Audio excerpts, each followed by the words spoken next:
And welcome to another episode of Found It, Fetched It. This week I'm going to be having a fabulous conversation with Karen Shepherd all about GunDogs, campervans and getting away from it all. Now, Karen is one of our society members and she regularly takes her dog McCoy away with her, and many of our other members do too. This is something I'm absolutely loving and looking forward to with Arthur. He was literally born and raised to be a campervan gun dog. Unfortunately, he has grown to the size of a small Shetland, so we are needing to deal with that, but we are looking forward to taking him all over Europe. So, Karen, tell me a little bit about why you started, taking McCoy out. Why did you want to take the dog with you? Well, we had a motorhome in 2014. We didn't have a dog at the time, we had motorbikes, so we used to take motorbikes away with us. But as time went on, my son got his Springer Spaniel when he still lived at home, and when he moved out, I missed Isla because she was with me all day, every day. So that was the point where I thought I would like a dog of my own. Then we got locked down, and dogs obviously went right up in price. And then my daughter came home from Oxford after lockdown because she found it such a struggle being there and not being able to be with anybody, and she adopted Lily, who is a boxer mix. They lived with us for a year and then they moved out, so then I was without a dog again. So that was the point where I put my foot down and said, I really want a dog. So this one is mine. And I just said, no, he goes with us. So had you been campervanning for a long time before dogs played a part? We have had a mixture going back to when we got married, 1980s. I had a Labrador then, and we had tents, then we had campervans, then we had a motorhome, and then we had caravans right up until my daughter was 14 and didn't want to go away with us anymore. She wanted to be with her friends. By then the Labrador was long gone, but this has always been in the back of my mind to do when we didn't have the ties anymore.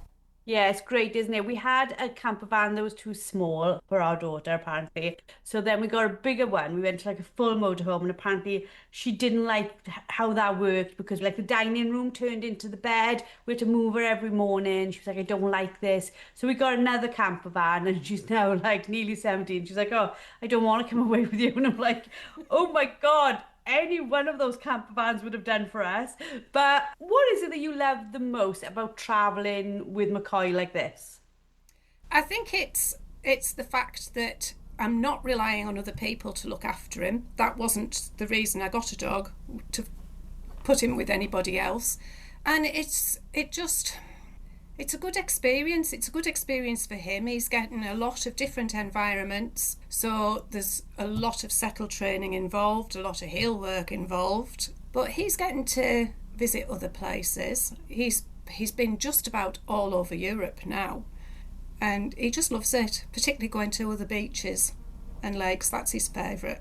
So what is campervan life really like with a gun dog? Not like the Instagram version, but genuinely... You are in a small space. There's nothing anybody can do about that. Chaotic. So, how do you find it? Is it madness? It is madness, yes. It can be difficult at times because you are pulling up at different places. You're pulling into a situation that you don't know where your dog is actually going to be safe. So you've got to have a really good look round once you park up to make sure that he is going to be safe when you open the door to let him out. You need to find dog-friendly places, which not everywhere in Europe is. You've got to look up all the regulations for travelling with animals in a particular country. Some like to have dogs muzzled, some aren't allowed on public transport. So it all depends on the country you visit. This country is the easiest to travel around with a dog because there's more dog, especially since lockdown, there's a lot more dog-friendly places. Yeah, I think we are definitely seeing that within the UK. Like, you see more cafes, more restaurants, more pubs, more places where they're like, I think they almost know we're not going without our dogs now, so they either accommodate us or don't have our custom. I know what you mean. That doesn't necessarily mean that sort of friendliness is replicated throughout Europe, is it? Yeah, that's right. Yeah. What has been the biggest challenges of traveling with him?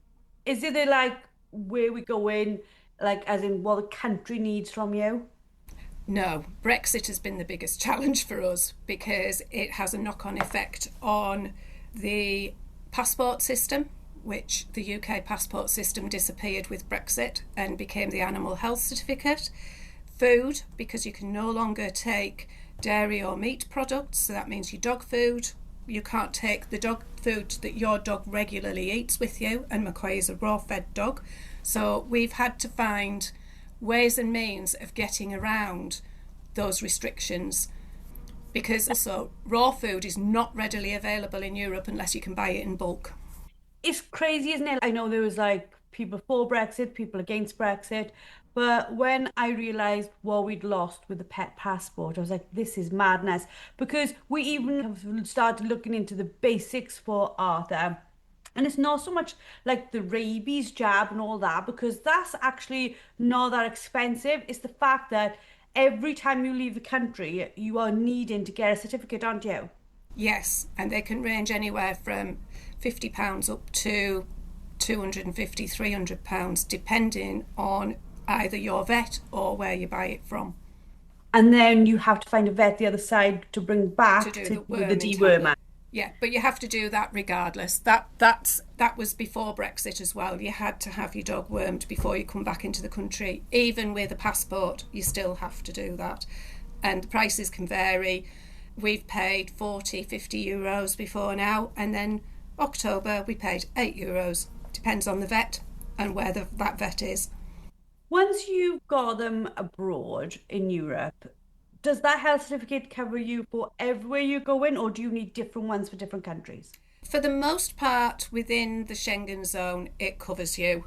You possibly may need a different one to go into the Scandinavian countries. I do know that the dog has to be wormed before you go into Scandinavian countries, so I'm assuming that passports could be the same.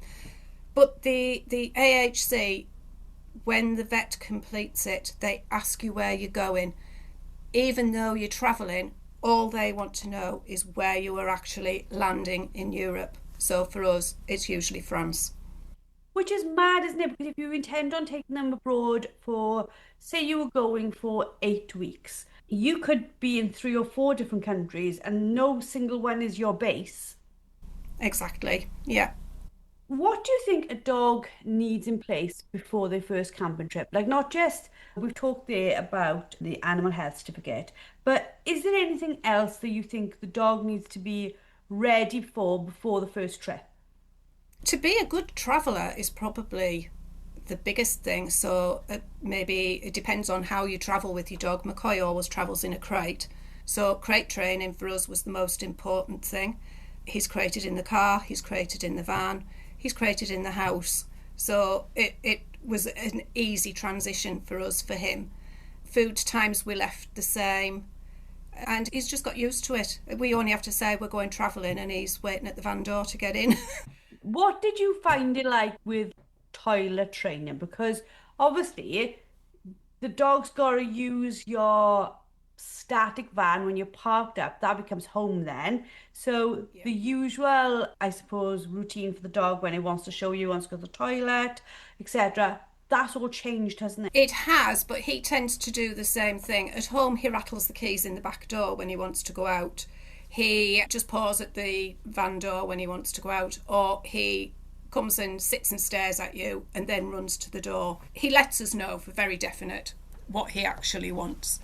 What surprised you most once you started taking him? Was it like, okay, there are some challenges, but it's actually easier than I thought? Or is it a case of, you love taking him, but you know that there are challenges of going places with him? Yeah, we knew that there would be challenges because when we've always motorhomed without a dog, we use our push bikes as our transport. Getting McCoy in a trailer on the back of a push bike is just horrific, absolutely horrific. He screams the place down. He climbs out and hangs by one leg over the top of it. It's just a nightmare. So we have to look at places we stay need to have some facilities within walking distance, but we tend to look now at places where my husband can paddleboard and I can walk the dog. So we've found a few places now that we go back to several times because we know that they're geared up for what we want. When you go to a new place, how do you like help him relax in that new place? Like new smells, new sounds, new distractions. Like you said, every campsite is different. Does he just relax now because he's learned that when that door opens, the viewpoint's going to be different? Or do you need to go through some type of routine with him?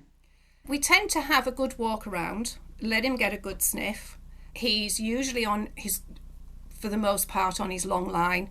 We don't let him off until we're absolutely sure of what's around the place. Some of the places we've been to are geared up and have dog parks, so they can go and be free in the dog park, and you know that they're restrained by fencing so that they can have a good free run without getting into any danger. We tend to find that as long as he's on the long line, he stays fairly settled.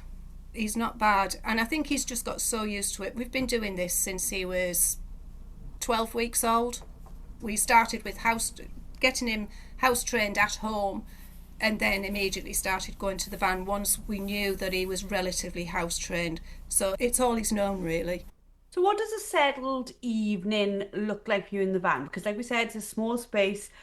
You've actively taught him how to switch off. So what does that look like? Because obviously even the smallest of dogs can take up space in a van. Yeah.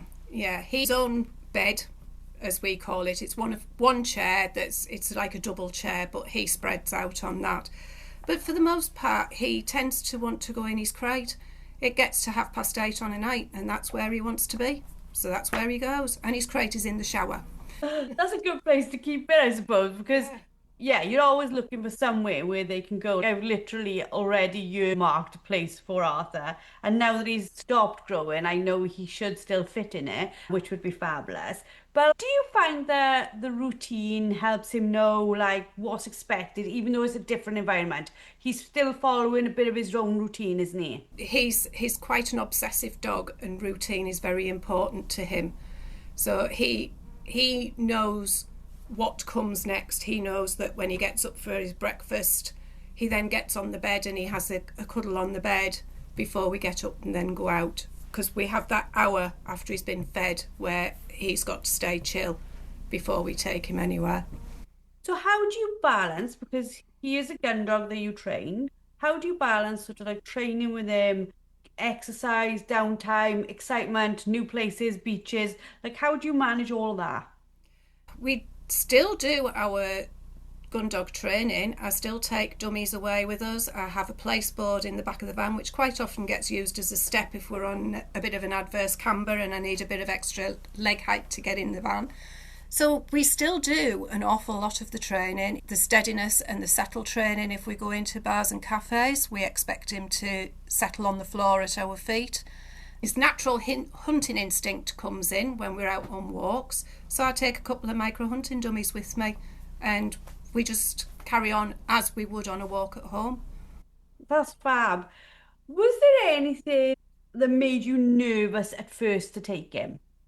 Just the general unknown, I think. The fact that you don't know what to expect when you get to... We generally use the Channel Tunnel because it's the only one, other than some ferries now have pet lounges, but for the most part you're supposed to leave your animal in the van or the car. The Channel Tunnel, you stay in the vehicle as well, so it's just so much easier for him. He can come out of his crate while we're travelling on the train, and that was the biggest unknown. But the fact that we've done it now so many times, it's just become very matter of fact. We know how long it takes to check him in at the pet passport control and just what's expected now, really. Is there anything you sort of like forgot to take early on that you'd never forget now? Were you like, oh my God, we really should have brought this thing for the dog? The long line, the whistle, a harness. Never rely on just a collar. And like you mentioned about some countries need a muzzle trained dog, was that something that you put in place as well? We haven't put that in place. With him being a small dog, that tends to fall a bit through the loophole. However, some countries have set breeds that have to be muzzled. Some countries only have muzzles if you're going to use the public transport. Other countries, you can't use public transport with a dog that's bigger than 10 kilograms because they have to fit in a pet carrier. So he's not been muzzle trained, but having had a look at some of the countries, if we go to visit them, we're going to have to go down that line. What do you think that, this sort of environment where you're always with him and always in new places, do you think it's built your confidence as a team? Because he's always having to train with new distractions, isn't he? Do you think it's made him a better gun dog for doing that? Yes and no. He is still a very easily distracted dog. He shows a lot of displacement issues, but that could be down to the way I'm training as well. So we always look at the whole picture. Is it me? Is it him? Or is it just where we are actually working? And try and reduce the area we're working in, make the area smaller so that he's not having to focus as long or as hard. Because we also do our scent training. I take my scent kit away with us as well, and we do that round the van, and which then the scent area changes every time we move as well. With McCoy, you've now got him pet passported, haven't you? I have, yes. So tell us a little bit about that because, I've heard about people doing it in Southern Ireland. You and I chatted briefly about it. It seems to make financial sense for us to do that in the UK, doesn't it? It does at the present time. There are still talks going on about bringing in a UK pet passport. It was supposed to have been ready for this year, but the talks are still ongoing, so there's nothing in stone as yet. So you still need to get an animal health certificate to go out to Europe, but then any of the vets in Europe can issue a pet passport. McCoy's just happens to be from Belgium, but there are vets in Germany and Spain that can give. The only problem with the Spanish ones is the further south you are, they're only likely to give a 1-year rabies vaccine because it's closer to Africa for rabies to be more prevalent. So the vaccine has to be given more regularly. Yeah, because that's how we chatted about this, wasn't it? I put up pictures of being in Bruges in Belgium. Bruges. Yeah, and to be fair, like literally, it was the quickest trip to get to Bruges. Like it was unbelievable. And we used the ferry, which takes longer. If we'd used the tunnel, it would have been so fast to get us there from South Wales. But I hadn't even thought about the fact, if we take Arthur on this one, we could do the pet passport there. That seems to us to be the practical plan now going ahead is to do it that way. So you needed to get a health certificate to leave this country. So had McCoy had a rabies vaccination before he left on that certificate? Yes, he had his rabies vaccine when he was about 4 months old, and we first travelled when he was about 6-7 months old. So the first time we went out, we only used the animal health certificate. The second time we went out, we were going out with the intention of getting the passport. So we got another animal health certificate. So the first one from my vet was £50. The second year from my vet it was 75. So it had gone up that much in a year. But other vets were charging 350. So to us it was it. And also you've got to make an appointment with that vet. So you've got to know weeks in advance what date you're actually going to travel, which to me negates the reason for having a motorhome, just being able to jump in it and go. So getting a passport means that you can just jump in and go. You don't have to set those plans in place. So we'd been told about this vet in Bruges who speaks really good English, and all we had to do was email her. So that was what I did, set up an appointment. You take your relevant documents with you, so you need your microchip certificate that has the microchip insertion date and your documents with the vaccines, in particular the rabies. The vet in Bruges actually revaccinated McCoy, so he was now 18 months since his, but she revaccinated him so that he had the full 3 years on his passport. We used the animal health certificate to come back into the UK because she gave me his wormer and she signed that. She left the pages in the passport blank because you have a limited number of spaces for the worming. So she said, use your animal health certificate to go back, then come back out on the passport so you've got all your worming spaces. So our next trip away, he needs to be revaccinated. But once he's got a passport, he doesn't need a new passport as such, does he? No, you just keep the rabies up to date, but it has to be done by a European vet. A UK vet cannot write in that passport, except for worming. If you're going to a Scandinavian country and you have to have the worming 1 to 5 days. So if you're going straight, say, out to Norway, maybe from Newcastle, you need to have the worming given in this country. So that is the only occasion when a UK vet can write in the passport. It is crazy, isn't it? Because, like you just said, the costs are so varied depending on where you are in the UK as the years are going on. If you've got one dog, it's expensive. If you want to take 2 or 3, and I know we have members who do that, and I'm sure people who listen do that, it's madness not to get the passport. It is, however, it's cheaper to get the animal health certificate the more dogs you have, because the first one will charge the initial amount, but then they usually have a reduced amount. You can have up to 5 animals on one health certificate. Ah, right, I didn't know that. So that does help people. Yeah. Going forward then, obviously, you're going to keep on taking McCoy everywhere that you go. For any of the listeners who are like, I really want to do this, but this really makes me nervous, where do you start? Should they be nervous, or have you got an idea of what they can do to make the nerves a little bit easier to handle? No, they shouldn't be nervous. In fact, driving in a European country is probably easier than it is in the UK. The roads are bigger, they're emptier. So the travelling part is really, really easy. And most countries are really quite pet friendly. Germany is extremely pet friendly. And most European cafes and restaurants have outside seating areas and are quite happy to have their dog sitting there. So it is very, very easy. Where's the best place you've taken McCoy? Oh, the best place. I would have to say Croatia. He had an absolute ball in Croatia. And the Italian Dolomite. And round the Italian lakes, we found a lake in Italy, Lake Ledro. It's a very small lake. You can walk round it. It's about 6 miles to walk round it. You can swim in the lake. And that was a place where we all found something that we enjoyed. McCoy and I would go walking, he could swim in the lake, and my husband was out on the paddleboard, and we would meet halfway around the lake for coffee. Next, I would like to go to the Scandinavian countries, head up through the fjords and what have you. There's a road that is supposed to be absolutely amazing, but apparently it's really expensive to travel. But who knows?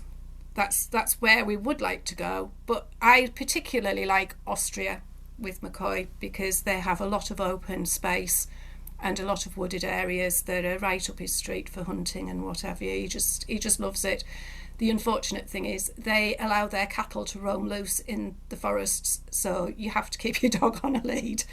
Yeah, I think I watched loads of different people on like YouTube. Me and my husband watched them, and like the Scandinavian countries just look like another level. To go that way, I think it really interests us because it looks so different, doesn't it? Like we've looked even about like taking the van over to Iceland, which is incredibly expensive, but it's just a completely different scene. Yes, very definitely. I mean, this last year we headed through Germany and into Czech Republic and Hungary, Slovakia, Croatia, Slovenia, and then back through Austria. It was a big trip this time. We did a lot of miles, but it was fabulous. There were so many places to see. And one of my favourites was the musical road in Hungary, where the road actually plays a tune when you drive over it. No way. Yeah, it was amazing. That is going straight on my bucket list. I want the road to sing. Thank you so much for chatting with us because I know there are probably a load of people. I think just as dogs have become more popular, traveling has become more popular, and people are more open to the idea of going by road rather than going by air or train. And by doing it this way, you really do have that freedom to take your best mate, your four-legged friend with you, don't you? Yes, you do, definitely. And it's a big experience for them. It's broadening their horizons, and it's all the different environments, the different stimulation. You finish up, you've been out for the day, the dog's seen and done and sniffed all the smells, and they retire happy at the end of the day. They've done lots. Fabulous. For those of you who are listening, hopefully you've got loads of information from that. You can read our show notes. I'll try and put some of the links to some of the places that Karen's mentioned in the show notes for you as well so that you can see those. We do hope you've enjoyed. Please reply, please comment, please let us know what you love, and we shall look forward to speaking to you all in 2 weeks' time.